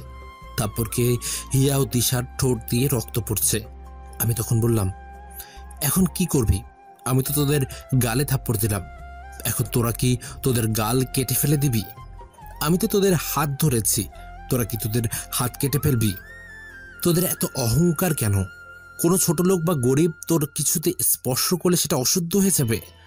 এখন যে তোর শরীরে এই ছোট লোকের স্পর্শ লেগেছে, এখন তুই সেই স্পর্শটা মুছে ফেলবি কি করে? তোর এত সাহস, সামান্য একটা ছোট লোক হয়ে আমার গায়ে হাত দিয়েছিস, তারপর আমার আঘাত করেছিস। দিশা, দেখেছিস ছোট লোকটা আমাদের গায়ে হাত দিয়েছে? দেখ আমার রক্ত বের হয়ে গেছে। আর কোথায় হাত দেব নাকি তোর? আমার মনে হয় তোর মনে লজ্জা সরব নেই। অবশ্য তা থাকবে কি করে, তোর তো আছে অহংকার।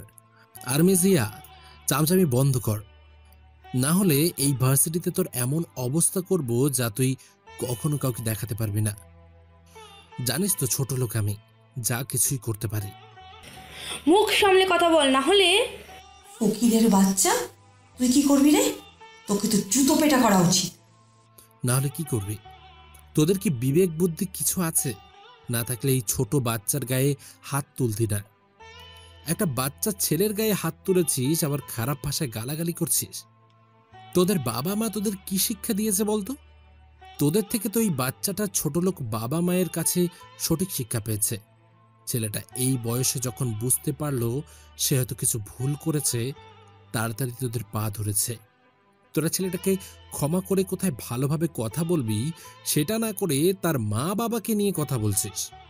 জানিস না বাচ্চাদের মাঝে সৃষ্টিকর্তা থাকেন? সেটা জানবি কি করে তোরা? তোরা তো তোদের পরিবার থেকে কোনো শিক্ষাই পাসনি। আমার মনে হয় তোদের ফ্যামিলির সবাই এমন। প্রবাদে একটা কথা আছে না, ব্যবহারে বংশের পরিচয়। তোদের ব্যবহার দেখে বোঝা যাচ্ছে তোদের পরিবার কেমন। ওই ছেলে আমার গাড়িতে দাগ দিল কেন? মানুষের চেয়ে তোর কাছে কি গাড়ির মূল্য অনেক? বাচ্চা ছেলেটা না বুঝে হয়তো দিয়ে দিয়েছে, তাতে এমন কি হলো? হ্যাঁ, আমার কাছে গাড়ির মূল্য অনেক। তাই? হ্যাঁ। এই ছেলে বাচ্চা দেখেই চোর মনে হচ্ছে। তুই যদি আমাদের সিনিয়র না হতি, এখনই তোকে সবার সামনে জুতো পেটা করতাম। এই মুখ সামনে কথা বলবি, তা না হলে। কি করবেন শুনি? অনেক হয়েছে, এবার এসব বন্ধ করুন, না হলে এর পরিণাম খুব খারাপ হবে। দাঁড়া, এই বলে আমি একটা লাঠি বা ইট খুঁজতে লাগলাম। তখন সাগর একটা লাঠি আমার হাতে দিয়ে বলল, নে বন্ধু, এটাই খুঁজতেছিস তো? বন্ধু, ধন্যবাদ তোকে। আরে শালা, আগে কাজ কর, তারপর ধন্যবাদ দিবি। তারপর আমি ছেলেটার হাতে কিছু ছোট পাথর তুলে দিয়ে বললাম, ভাইয়া তুমি ওই জুই আপুর কাছে গিয়ে গাড়িতে এই পাথরগুলো ছুঁড়ে মারো। ছেলেটা রাজের কথা শুনে দিশা ও হিয়ার দিকে তাকায়। তখন জুই এসে ছেলেটাকে তার সাথে নিয়ে যায়, এই ইশারা করে গাড়িটা মারার জন্য। এদিকে রাজ বলে, আমি লাঠি দিয়ে দিশা আর হিয়ার সামনেই তার গাড়িতে আঘাত করি। প্রথমে গাড়ির সামনের গ্লাস, তারপর গাড়ির বডিতে আঘাত করি। আর এদিকে দিশা বলছে, এই তুই এটা কি করলি? তুই আমার গাড়িতে এই অবস্থা খারাপ করে দিলি। তোকে তো আমি। দিশা আর হিয়া এগিয়ে এসে আমার উপর হাত তুলতে যাবে, তার আগেই জুই এসে দিশা আর হিয়ার গালে ঠাস করে একটা থাপ্পড় বসিয়ে দিল। আমি আমার কাজ করে যাচ্ছি, আর জুই দিশা আর হিয়াকে বলছে, আর সামনে গেলে তোদের গালে আরেকটা চড় পড়বে। তুই অহংকারে এতটাই ডুবে গেছিস যে তুই তোর বাবার গায়ে হাত তুলতে একবারও ভাববি না। তোর কাছে মানুষকে মানুষ মনে হয় না। আরে মেয়েরা হলো মায়ের জাত, আর তোরা মেয়ে হয়ে একটা বাচ্চা ছেলেকে আঘাত করছিস। ছি ছি, তোদেরকে কিছু বলার নেই আমার। এদিকে রাতুল আমার হাত থেকে লাঠি নিয়ে দিশার গাড়ির অবস্থা খারাপ করে দিয়েছে, আর সাগর তার ফোন বের করে ভিডিও করছিল। তখন সাগর বলে, নেন মিস দিশা, আপনার গাড়িটা অনেক সুন্দর করে দিলাম, সাথে ভিডিও করে দিলাম। বাসায় গিয়ে ভিডিওটা দেখবেন, সাথে ক্যাপশনটা, অরিজিন কোম্পানির ম্যানেজারের লাখ টাকার গাড়ি নষ্ট করে দিল। আমি বাচ্চাটার কাছে গিয়ে বাচ্চাটাকে কোলে নিয়ে বললাম, আয় তোরা চল আমার সাথে। তারপর রাজরা বাচ্চাটাকে নিয়ে একটা ফার্মাসিতে নিয়ে যায়, আর জুই, রাতুল, সাগর কোথায় চলে গেল। যাওয়ার আগে বলে গেল, আমরা আসছি, তোর ফার্মাসিতে থাক। এইদিকে বাচ্চাটা ঠোঁট কেটে যাওয়ায় জায়গায় জায়গায় মলম লাগিয়ে দিল ফার্মাসির লোক। কিছুক্ষণ পর জুই চলে আসে। তখন রাজ বলেন, কোথায় গিয়েছিলি? বাজার দেখিয়ে বললাম এইগুলো আনতে। ধন্যবাদ বন্ধু, তোরা তিনজন আমার সাথে না থাকলে এই বাচ্চাটার সাথে কি যে হতো। ওই চুপ কর, এটা আমার দায়িত্ব। দিশা আর ভাঙ্গা গাড়ি নিয়ে বাসায় চলে যায়। দিশা তার রুমে গিয়ে বাথরুমে ঢুকে শাওয়ার ছেড়ে দিয়ে বসে পড়ে, আর রাজের থাপ্পড় মারার দৃশ্য তার চোখের সামনে ভেসে উঠতে লাগলো। দিশার গাড়ির অবস্থা দেখে বাসার কাজের লোক কামরান মজুমদারকে কল দিয়ে বাসায় আসার জন্য বলে। 1 ঘন্টা পর দিশার রুম থেকে বের হয়ে ফোন হাতে নিয়ে কল দিয়ে হিয়াকে বলে, হ্যাঁ বল। আমি রাজি, তুই যা করার কর, আমি সব কিছু করব। সত্যি বলছিস? হ্যাঁ। এবার তাহলে মজা হবে। দিশা ফোন কেটে দিয়ে বিছানায় ছুঁড়ে ফেলল। কিছু সময় পর কামরান মজুমদার দিশার রুমে আসেন আর বলে, মা তুই ঠিক আছিস? তোর গাড়ির এমন অবস্থা হলো কি করে? তোর কোথাও ব্যথা লাগেনি তো? বাবা তুমি আমাকে সাহায্য করো। কি রে মা, কান্না করছিস কেন? বলো না বাবা। কি হয়েছে আমায় বল। তুমি বলবে কি না? কি বলবো? আমি যা করতে বলবো তুমি তাই করবে। কি হয়েছে আর কি করব একটু পরিষ্কার করে বল। বাবা বলো তুমি রাজি? আইডিয়া তো ভালো, কিন্তু এতে তো পরে সমস্যা হবে তোর জীবনে। তুমি কিন্তু কথা দিয়েছো আমায়। আচ্ছা কথা দিলাম। রাজরা ছেলেটার মা বাবার সাথে দেখা করে, বাজারে দিয়ে তাদের যার বাসায় চলে যায়। রাজ বাসায় গিয়ে খাওয়া দাওয়া করে দোকানে চলে যায়। রাজকে দেখে শফিক বলে, এসে গেছিস তুই? হ্যাঁ ভাই। আজকে থেকে জুতো সেলাইয়ের কাজ করতে হবে না, তুই দোকানটা দেখ, আমি আছি এখন। আচ্ছা ভাই। 3 মাস পর কালকে থেকে রাজদের পরীক্ষা শুরু হবে, কিন্তু রাজ অফিস রুমে বসে আছে, কারণ রাজের সকল জমা দেওয়া সার্টিফিকেটগুলো নাকি জাল পাওয়া গেছে এবং রাজ কয়েকজনের সার্টিফিকেট চুরি করে নিয়ে এসেছে। তাই ভার্সিটির কর্তৃপক্ষ রাজকে অফিসে বসিয়ে রেখেছে। জুই, সাগর, রাতুল, দারোয়ান চাচা সবাই বসে আছে, তাদের ভেতরে ঢুকতে দেওয়া হচ্ছে না। রাজ স্যার ম্যামদের বলছিল এই সার্টিফিকেটগুলো তার না, এইগুলো সে জমা দেয়নি, কিন্তু কেউ তার কথা শোনেনি। সবাই মিলে সিদ্ধান্ত নিয়েছে রাজকে পুলিশে দিয়ে দেবে। কিছুক্ষণ পর পুলিশও চলে আসে এবং সব কিছু শুনে রাজকে পুলিশের হাতকড়া পরিয়ে অফিস থেকে বের করে টানতে টানতে গাড়িতে নিয়ে বসায়।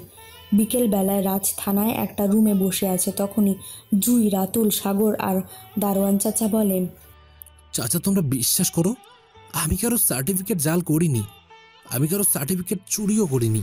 বাবা আমরা তোকে বিশ্বাস করি রে, তুই চিন্তা করিস না, আমরা তোকে বের করে আনবো। রাজ পাগলামি করিস না, আমরা আছি তোর সাথে। কালকে পরীক্ষাটা আমি দিতে পারবো না রে, আমার মনে হয় আর ওটা দেওয়া হবে না। তুই চিন্তা করিস না, আমরা দেখি কিছু করতে পারি কিনা। স্যারদের সাথে কথা বলে দেখ না, যদি একটা সুযোগ দেয় আমার পরীক্ষা দেওয়ার। আচ্ছা, আমরা যাচ্ছি স্যারের সাথে কথা বলতে, তুই চিন্তা করিস না। কথাগুলো বলে দারোয়ান চাচা ও বাকি সবাই চলে যায়। রাজ মাথা নিচু করে কান্না করছে আর সৃষ্টিকর্তাকে স্মরণ করছে। বিকেল গড়িয়ে রাত হয়ে যায়। রাজ তখন দেওয়ালে হেলান দিয়ে তার সাথে ঘটে যাওয়া ঘটনাগুলো চিন্তা করছিল। তখন কেউ প্রবেশ করে তার রুমে। রাজ সামনের দিকে দেখতে পায় দিশা ও তার বাবা। কি রে, এখানে কি মশা কামড় দিচ্ছে? আহারে বেচারা, তোকে দেখে আমার সত্যিই অনেক কষ্ট হচ্ছে। কেন কিছু না করেই আজকে থানায়? তোরা এখানে? এলাম তোকে সাহায্য করার জন্য। তুই আমার মেয়ের সাথে যা করেছিস সেটা একদম ঠিক করিসনি। বাবা, তুমি এসব কি বলছো? তোমার হবু জামাইকে? জামাই মানে? সরি রে মা, আমি ভুলে গেছিলাম। নে, এই কাগজে সাইন করে দে। কিসের কাগজ এটা? সাইন করো, তারপর বলছি। আমি সাইন করব না। কি রে, এই ছেলে দেখছিস নিজের ভালো বোঝে না। বুঝবে বাবা, বুঝবে। রাস্তার সমস্ত পরীক্ষা শেষ করে হল থেকে বের হয়ে ভার্সিটি মাঠের দিকে হাঁটছিল। তখনই তার সামনে রাতুল, জুই, সাগর আর দারোয়ান চাচা দাঁড়িয়ে থাকতে দেখতে পায়। রাজ কিছু বলার আগেই রাতুল রাজের হাত ধরে পেছনে বাগানে নিয়ে যায়। রাতুল বলে, কি হয়েছে তোর? তোর এমন অবস্থা কেন? কি হাল করেছিস নিজের চেহারার? কি রে, কথা বলছিস না যে? কয়েকদিন ধরে বাসায় যাচ্ছিস না, আবার ঠিকমতো সকল পরীক্ষা দিয়ে যাচ্ছিস, দোকানেও যাচ্ছিস না। কি রে, কথা বলছিস না কেন? আরে ভাই, চুপ করে আছিস কেন? কিছু তো একটা বল। আরে আমার জামাই দেখছি এখানে। ও আচ্ছা, আমার জামাইটা বুঝি তার বন্ধুর সাথে কথা বলবে। জামাই মানে? আপনার জামাই কে? আপনার মাথা কি ঠিক আছে? আমার মাথা ঠিক আছে। তোমাদের কথা বলা হয়ে গেলে আমরা কি যেতে পারি? কি হলো, যাবে না তুমি? চলুন। রাজ, কি রে, উনি কি বলছে? রাজ, এই রাজ। রাজ তার হাত রাতুলের হাত থেকে সরিয়ে নিল এক ঝটকায়। রাজের এমন কাণ্ড সবাই বেশ অবাক হয়ে যায়। রাজের সেখান থেকে দিশার সাথে চলে যায়। আর তখন সাগর বলেন, রাজ দিশাকে এত কিছুর পরেও বিয়ে করেছে? আমার তো বিশ্বাস হলো না। আমার মনে হচ্ছে দিশা মিথ্যে বলছে। আরে দিশা যদি মিথ্যা বলতো তাহলে কি রাজ প্রতিবাদ করতো না? আচ্ছা, দিশার কথা মেনে নিলাম, কিন্তু রাজ তো আমাদের কিছু বলেনি। আর আজকে ফোন কোনো কথা না বলে চলে গেল। আচ্ছা, তোমরা কি একটা জিনিস খেয়াল করেছো? কি চাচা? আমি সেদিন রাজের সাথে কথা বলে যখন উকিলের সাথে কথা বলি, তখন উকিল বলেছিল রাজকে প্রথমে কোর্টে তোলা হবে, তারপর রাজকে জেলে পাঠানো হবে, তারপর জামিনের জন্য আবেদন করা লাগবে। হ্যাঁ চাচা, মনে আছে। কিন্তু রাজ তো পরের দিন পরীক্ষা দিতে আসছিল, তাহলে রাজ এক রাতে বের হয়ে আসলো কি করে? আমার সন্দেহ হচ্ছে এই দিশার উপর। রাজকে জেলে পাঠানোতে দিশা আর তার বাবার হাত ছিল না তো? তার মানে রাজকে ফাঁসানোর জন্য ছিল এত সব। এদিকে দিশা গাড়িতে বসে আছে আর রাজ সামনের দিকে তাকিয়ে আছে। আর কিছু সময় পর তার বাসায় চলে যায়। রাতের বেলায় রাজ বিছানায় ঘুমিয়েছিল। তখন দিশা রাজকে বলে, এই ছোট লোক এখানে শুয়ে নাক ডাকছে দে কেন? আরে তুই আমার বিছানায় কেন? স্বামী স্ত্রী তো একই বিছানায় থাকবে। এতদিনের মার খেয়েও শিক্ষা হয়নি তোর? তোকে বলেছিলাম তোকে আমার খেদমত করার জন্য বিয়ে করে এনেছি, ভুলে যাস না সব শর্তের কথায়। আর আমি তোর বউ না, আমি তোর আজরাইল। মনে আছে সব। পাগলের মতো না হেসে বের হয়ে ব্যালকনিতে গিয়ে ঘুমা। তোকে না বলেছি আমার রুমে আসতে না? কোনো কথা বললাম না, ব্যালকনিতে এসে শুয়ে পড়লাম। কি আপনারা কিছুই বুঝতে পারছেন না তো? চলুন, ব্যালকনিতে আমি সবই বলছি। সেদিন জেলের ভেতরে। শুন, তুই যদি আমাদের কথা মেনে নিস তাহলে তুই পরীক্ষা দিতে পারবি এবং এই অন্ধকার রুম থেকে মুক্তি পাবি। হাসছিস যে? আসবো না? যে মেয়ে আমায় দেখতে পারে না সেই মেয়ে বলছে আমাকে জেল থেকে বের করে নিয়ে যাবে। এর পেছনে নিশ্চয়ই কোনো কারণ আছে। কারণ তো আছে, তুই সাইন কর, কারণ বলছি। আগে শুনি, তারপর না হয় চিন্তা করব। তোকে আমায় বিয়ে করতে হবে এবং আমার সাথে আমাদের বাড়িতে থাকতে হবে। কি? জীবনেও না। আপনার মতো মেয়েকে জীবনেও বিয়ে করবো না। ভেবে বলছিস তো? তোর একটা সিদ্ধান্ত তোর জীবনে যেমন আলো জ্বলে উঠতে পারে, আবার তেমনি একটা ভুল সিদ্ধান্ত তোর জীবনে এই অন্ধকার রুমে আটকে থাকবে। জানিস তো তোর সব কিছু জাল পাওয়া গেছে। কালকে তোকে কোর্টে তোলা হবে, তারপর তোকে রিমান্ডে নেওয়া হবে 2 সপ্তাহের জন্য। তার কি হবে তোর বুঝতেই পারছিস। তার চেয়ে এত কিছু না ভেবে বিয়ে রাজি হয়ে যা আর এই কাগজে সাইন করে দে। তোকে ভেবে দেখার জন্য 10 মিনিট সময় দিলাম। রাজ কি করবে ভেবে পাচ্ছে না। সে যদি তার পরীক্ষা না দিতে পারে তাহলে তার জীবনে নেমে আসবে ঘোর অন্ধকার, নামে সাথে যুক্ত হবে জেল খাটা আসামি, বাটফার, রাজ ইত্যাদি। রাজ এটা বুঝতে পারছে তাকে বিয়ে করার পিছনে দিশা ও তার বাবার কোনো মতলব আছে। না হলে এই মেয়ে তার বাবা, যাকে ভার্সিটির সবার সামনে ছোট লোক ও নানা রকমের কথায় বলে অপমান করছিল, রাজকে তাকে বিয়ে করার জন্য বলছে।